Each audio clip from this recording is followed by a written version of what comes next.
Hey, we are back again for episode 3 of The Fool's Journey by the Third Eye of Providence.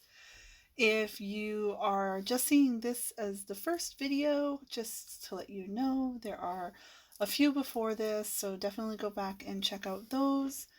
I created this content to pretty much give a glimpse into the symbology and a deeper intuitive understanding of the tarot from the Fool through the end of the deck. I am using the Robert Hansen's tarot as my main reference, and I am also using the Twin Tarot to give a glimpse in the different polarity versions of the same card.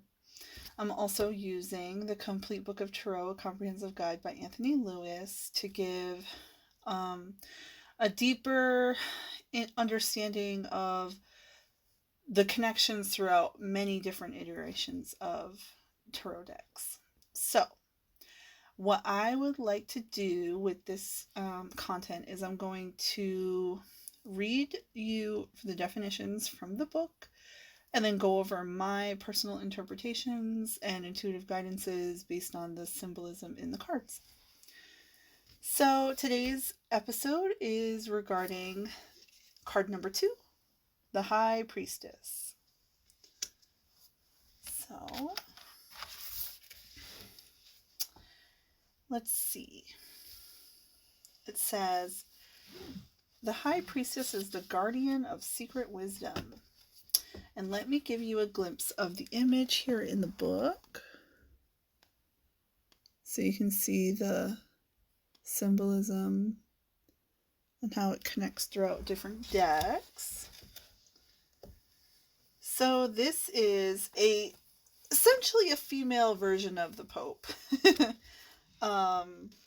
This card is connected with the moon, so that would be the sign of Cancer is ruled by the moon. In a reading, this might also be the main person for the reading if they are a water sign, because it is connected to the element of water. Let's see. So, when you read this card in the upright, the High Priestess represents feminine intuition and empathic sensitivity. Now, of course, gender roles are a construct, and it is all about the energy being harnessed. Of course, every person has both masculine and feminine energy. And it's really important to recognize the feminine energy is the electro of our bodies, and the masculine is the solar energy. So, as electromagnetic beings, we contain both. Now, the High Priestess does represent somebody who is embodying the magnetic principle, which is identified with femininity, but you can also have a male identifying person in a reading represented by the High Priestess if they are very intuitive, if they're a tarot reader, if they're into astrology, if they're into psychoanalysis, all kinds of things. So don't take the genders really rigidly. We are in 2021. This is the age of Aquarius, and we're kind of moving past that. But moving on, the High Priestess gives you access to hidden knowledge. This is symbolized by the body of water on the card, which you will see really well in this card. She encourages balanced judgment through intuitive awareness. So now is the time to quiet your mind and open yourself to the inner wisdom that lies within. Pay special attention to your dreams and intuitive hunches. In this way, you can gain access to something unrevealed or not yet known about your future plans. In the words of Einstein, but there is no logical way to the discovery of these elemental laws. There is only the way of intuition, which is helped by a feeling for the order lying behind the appearance, and intuition is developed by experience. Interesting. Einstein was a very complicated person. So when this card would be read in the reverse in a reading, the High Priestess is a warning that important information may be hidden or otherwise obscured from view. Perhaps the person somehow feels blocked from accessing their intuition, or they may be choosing to ignore important gut feelings. They can't quite find their way to the watering hole. Some aspect of the future, as yet unrevealed, may cause a delay or change in plans when this card is read in the reverse. Now, the archetype of this person and this card is identified with, let's see, the Oracle at Delphi, the Virgin Mary, Pope Joan, Persephone, and this is a archetype of gestation in the womb, like the amniotic fluids, right? So, going back through other different types of tarot, this card would represent science, wisdom, knowledge, or education. And let's see, we also have, in the reverse, it would have represented conceit, ignorance, unskillfulness, or superficial knowledge. In the Rider-Waite, this card talks about secrets and mysteries and the future as yet unrevealed. The woman who interests the querent, if the querent is a male. Interesting. If the person you're reading for is themselves a woman, this card would signify to them mystery, wisdom, science, tenacity, and silence. And again, the Rider-Waite in the reverse, this card would talk about moral or physical ardor, conceit, just surface knowledge, and passion. The Order of the Golden Dawn, this card represents changes, fluctuations, alterations, all meanings that are derived from the shifting faces of the watery moon. I see that in this card for sure. Interesting. So in the positive aspect of this card, it would represent secrets, the future, not yet known, revelation of hidden matters, spiritual wisdom, occult knowledge, intuitive awareness, lunar consciousness, one's inner voice, the sacred space, listening to one's dreams, extraordinary knowing, lifting of the veil, walking to the watering hole, seeing beneath the surface, the seed of an idea, mystery, fluctuation, psychic intuition, piercing the veil of the unconscious, and a woman who is interested in the person you're reading for.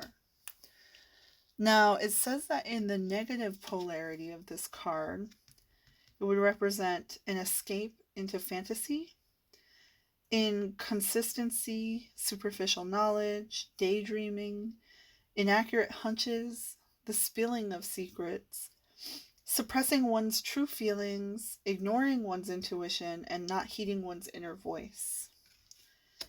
Very interesting. So, let's get into the intuitive guidance on these. I want to show you the traditional symbology of these cards. So you have here behind the High Priestess, typically she will have two pillars, one representing shadow, one representing the light. You see that on this as well. And she will always have the moon symbolized on the card. This card has the triple goddess moon.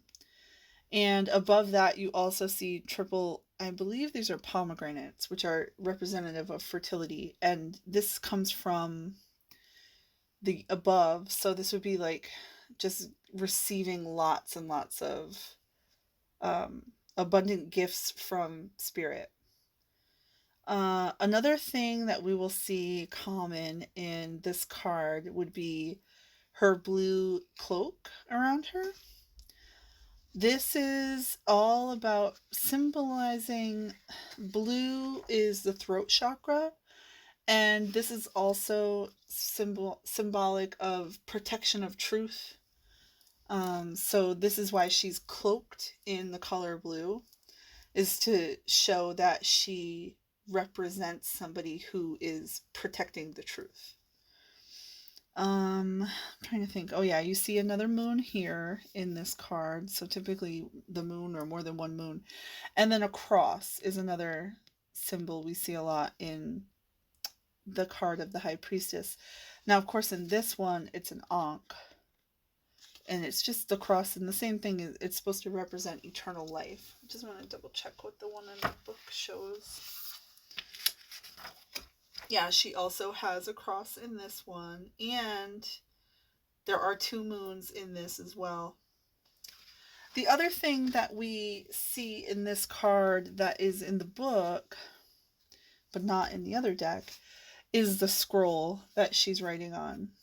And it's kind of assumed that she is keeping notes about what spirit is guiding her to do.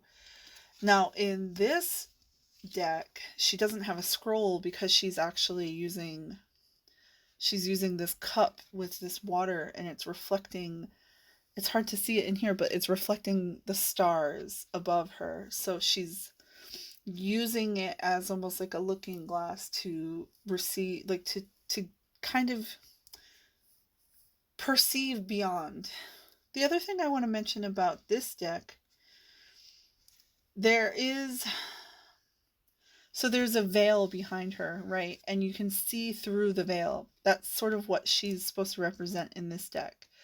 There's also a dragonfly down here, and dragonflies are representative of symbols from spirit. So some people see dragonflies out in nature and they consider them to be signs. And what she's doing here is she's reading the signs. She's seeing through the veil. She's using the moonlight and the stars to guide her.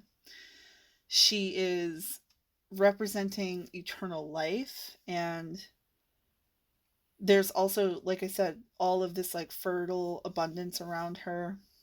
The water's like very emotional. She's connected, and there's a boat behind her, so that she's prepared and she's ready to take off with spirit guiding her. Now, in the negative aspect of this card, you'd see that it's a very different picture. You can't see through the veil anymore, and her eyes are closed, and she's not using the water to guide her. So this is about ignoring the signs. There's no dragonfly, there's no flowers down here, there's no boat. She's not prepared to follow the signs and symbols that spirit is sending her. She's not using her intuition properly, is what this card would represent.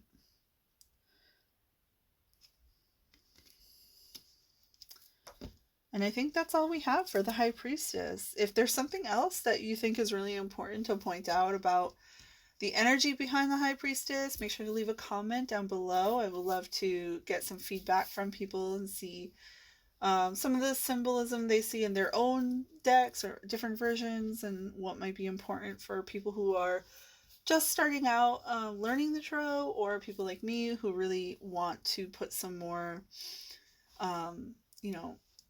information behind the intuition that they use to read the cards. I hope this content has been really enlightening and that you gained something from this. And if there's anybody you know who's interested in learning the tarot, send them my videos. Maybe we can connect and learn together. I would definitely love to see some new people getting into using these tools, because they're very empowering, and it's definitely helped me in my own life. And I'd love if somebody else could connect it to it that way too. So thanks again so much, and stay tuned for the next episode.